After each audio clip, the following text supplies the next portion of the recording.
Chapter 70. Where the imp comes from. It was really close, almost couldn't come back. The little girl's face was pale, obviously scared, her petite body constantly undulating, cherry mouth between one and the other. Breathing in a big breath of air, undulating ***** for a while before slowly calming down. Kang Chon also patted his chest, breathing heavily. He said with palpitations, "I didn't expect to be discovered by the Yuanying old monster of the corpse-catching faction. Fortunately, there is a noble person to help. Otherwise this time, I am sure to die." Cultivators who were able to cultivate to the Yuanying stage, apart from a few geniuses, most of them were old monsters who had lived for hundreds of years, and their means were all heavenly and earthly, far from being comparable to the two of them, who had only been cultivating for more than 10 years. Kang Chon felt that he really picked up a life this time. He swore that he would never go to Fengdu Mountain next time. Without enough strength, going there was simply looking for death. "Little white boy, I'm leaving first. Wait for me here in 3 days." After calming her mood, the little girl stood up and ordered to Kang Chon. 3 days later. "What? You're going to go again? Aren't you afraid of death?" Kang Chon instantly exclaimed at the words. "Losing you as a big man, but so gutless, even if you dedicate yourself for art, what's the big deal?" The little girl sniffed with a look of contempt. Go. That's your thing. Your art doesn't interest me at all. If you want to find death, go yourself. I'm sorry." Kang Chon shook his head with deadly vigor. Beating him to death, he would not go to Fengdu Mountain. "That's not up to you. 3 days later, if you don't come here, I'll post your portrait all over the entire Fengdu Mountain. At that time, you'll be waiting for the corpse-catching sex pursuit." "Humph," the little girl snorted coldly, sacrificed her flying sword, and with a swoosh, flew into the sky. When Kang Chon heard this, he was so angry that he almost spat out blood. He looked at the direction where the little girl disappeared and cursed loudly. "This little girl is really a devil reincarnated. I don't know if he owes her from his previous life. In this life, God sent her down to torment him." Kang Chon couldn't help but think in his heart, this girl's origins are not small.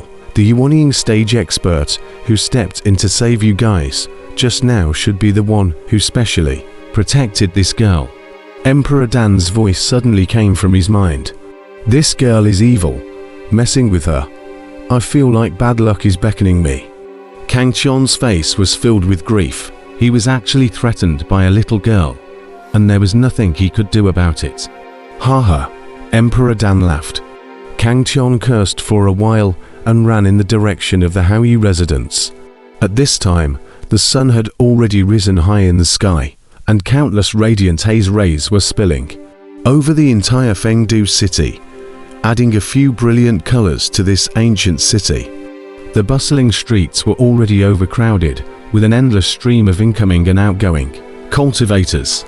Kang Chon walked on the ancient streets and came to Haoyu residence in a short while. After tossing and turning with the little girl for the whole night, he had already felt tired all over.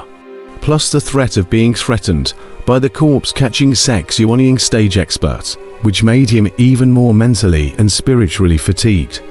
And when he saw the Haoyu residence at the moment, he couldn't help but be overcome with drowsiness. "Look guys, what is that? What a big boulder. There are words on it.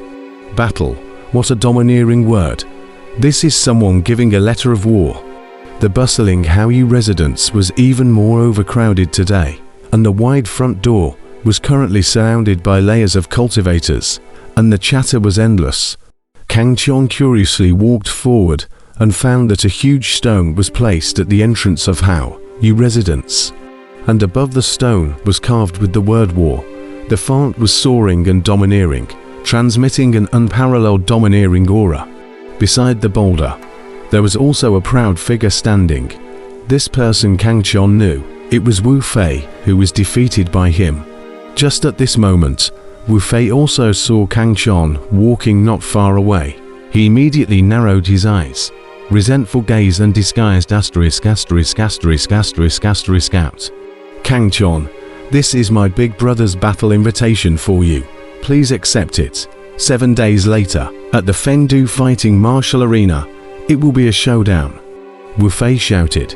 He grabbed the boulder with one hand and smashed it towards Kang-chon. The unrivaled true essence erupted, making the entire boulder have countless rays of light. The crowd was shocked to see this scene. This kind of battle invitation, the next really domineering.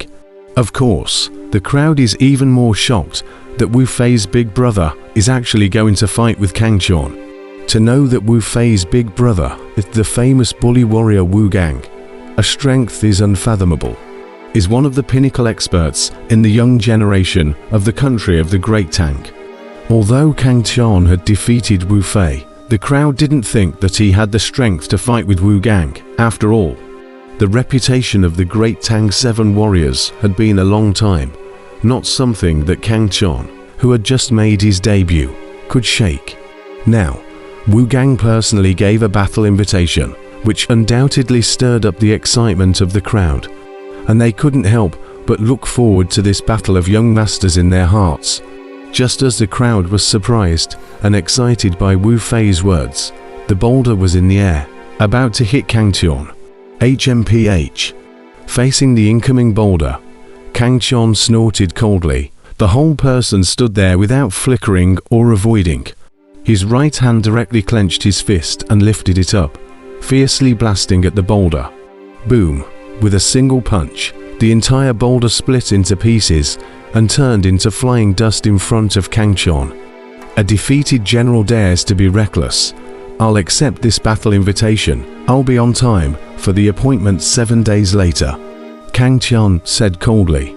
Not long ago he was threatened by the little girl, causing him to have a belly full of anger with no place to send it. This time, Wu Fei just happened to bump into the iron plate. He naturally would not give a good face.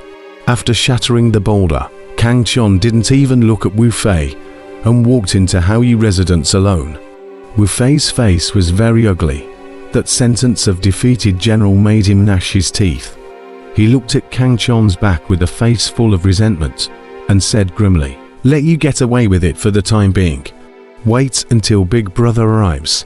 Let's see how arrogant you still dare to be."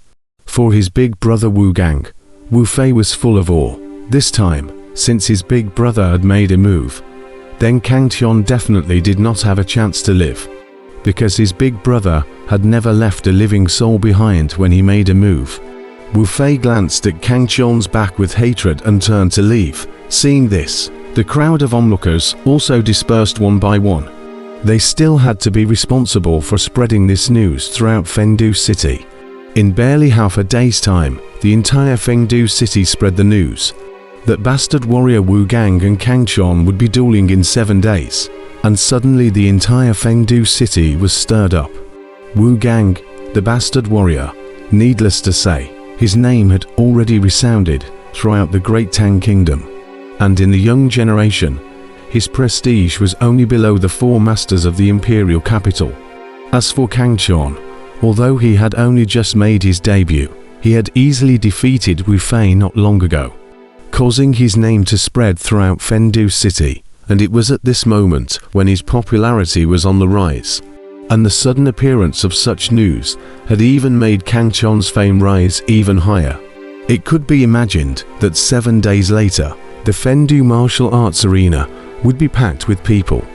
When Fengdu City was in an uproar because of the news of Kang-chon and Wu Gang's duel, the person concerned, Kang-chon, fell asleep in his own house. Last night he was really too tired. First he was chased by the experts of the corpse catching sect. Then he dug with the little girl in the passageway for the whole night. And finally, he was frightened by the old monster of the Yuanying stage, which really made his heart jump for a while. And when he returned to the house, he was empty and traveled into a dream. Traveling in a dream. This was the first time Kang-chon had slept since he had built his foundation. Usually he spent his time as a cultivator, but this time he was really frightened by the power of the Yuanying stage, and his mind was extremely tired. However, even in the midst of sleeping, The gong method in Kang Chon's body was running on its own. This was the marvelous thing about the Heavenly Canon. As the Heavenly Dao Sect's cultivation treasure canon, this gong method was magical and mysterious, taking over the creation of heaven and earth. It must be known that not long ago, Kang Chon had only just broken through the 4th turn, but now his cultivation had stabilized, and all the true essence in his body had converted to green, appearing even more solid and thick. To be able to reach such a level in just a short period of time. Apart from Kang Chon's own powerful talent, it was the efficacy of the Heavenly Canon that was very great. Objective: the washing, water and breakfast are here for you. At this moment, the voice of the shop assistant came from outside the door. This Haoyu residence had a very considerate service, with someone responsible for delivering 3 meals a day, of course. If you wanted to go to a restaurant to eat, you could also do so, just notify in advance. Xiaojin rushed out of the house and flared his teeth and claws at the shop assistant, who saw this and put down his things and left. Kang Chon had become famous in one battle, and his fame spread to Fengdu City. Now the entire Haoyu residence who didn't know about his fame. Haoyu residence's shopkeeper had personally instructed the shop assistant to take special care of Kang Chon, and as Kang Chon carries a monkey small gold, is known to everyone. The shopkeeper naturally also knows that this monkey has an extraordinary origin. Do not dare to offend. It is a small gold protection. Kang Chon only sleep peacefully until the afternoon before waking up. Little gold, thanks a lot. As soon as Kang Chon woke up, he saw Xiaojin squatting at the entrance of the house, staring with 2 eyes, carefully looking at the courtyard outside, and his heart could not help but be warmed. Little Gold squeaked excitedly when he saw Kang Chon waking up. Kang Chon juggled with Little Gold for a while, and after he washed and brushed himself, he went straight to the restaurant. The meal that was delivered had already cooled down long ago, so he didn't bother to eat it. What's more, he wanted to go to the restaurant to see if Flower Thinking Wrong was there so he could inquire about that little girl's origins. Young Master Kang Chon, please. Young warrior Kang Chon. Along the way, the people he encountered greeted Kang Chon politely, making him a little puzzled as to how the people of the Haoyu residence had become so enthusiastic all of a sudden. With a puzzled mind, Kang Chon arrived in the Haoyu residence's restaurant. This place was the center where cultivators gathered. There were many cultivators every moment, and all kinds of news from the cultivation world were spread from here to the entire Fengdu city. Similarly, news from here would also be spread to the cultivation world. As long as there were cultivators, it was the cultivation realm. Prince Kang Chon, please. The shop assistant saw Kang Chon arrive and greeted him warmly. Some of the cultivators in the restaurant also greeted Kang Chon when they saw him arrive. And as the saying goes, a handout is not a smile. Kang Chon smiled in response, even though he felt impatient. However, there are also some people who disdain him, thinking that he's just a brat who has just started his career. Although his talent is extraordinary, but this kind of people are many in the cultivation world. There is no need to please, so Cold Eyes related. For these people, Kang Chon does not care. People respect him afoot. He respects people afoot. He's too lazy to pay attention to the small minds of these people. As long as the other party doesn't mess with him, it's good. If they mess with him, they will beat them up as usual. Have you seen the flower fairy? Kang Chon asked to the side of Shower. The junior sniffed his eyes and revealed a hint of a smile, respectfully saying, "The flower fairy is in the elegant room. Please follow me." He felt that Kang Chon was also a flower fairy suitor. If anyone else had asked, he naturally wouldn't be willing to lead the way so as not to annoy Flower Fairy. But the last time he had seen Flower Fairy and Kang Chon traveling together in Fengdu City, he knew that the two had an extraordinary relationship, so he took it upon himself to do so this time. "Please lead the way." Kang Chon nodded. He could naturally see that little bit of Shower's mind, But he didn't explain, because there was no need to. In the cruel cultivation world, Shao's cultivation of the qi practicing stage couldn't even enter his eyes. The real contact to the cultivation world, Kang Chon's eyesight is also higher and higher. Before the foundation stage let him envy. But now he has been accustomed to. And even the Jiandan stage is only a slight surprise. Only the Yuanying stage can let him admire. As his cultivation continued to increase, and he came into contact with more and more people, Kang Chon's heart became more and more pure. And he was no longer the brat in Heavy Iron City who had just started out not long ago.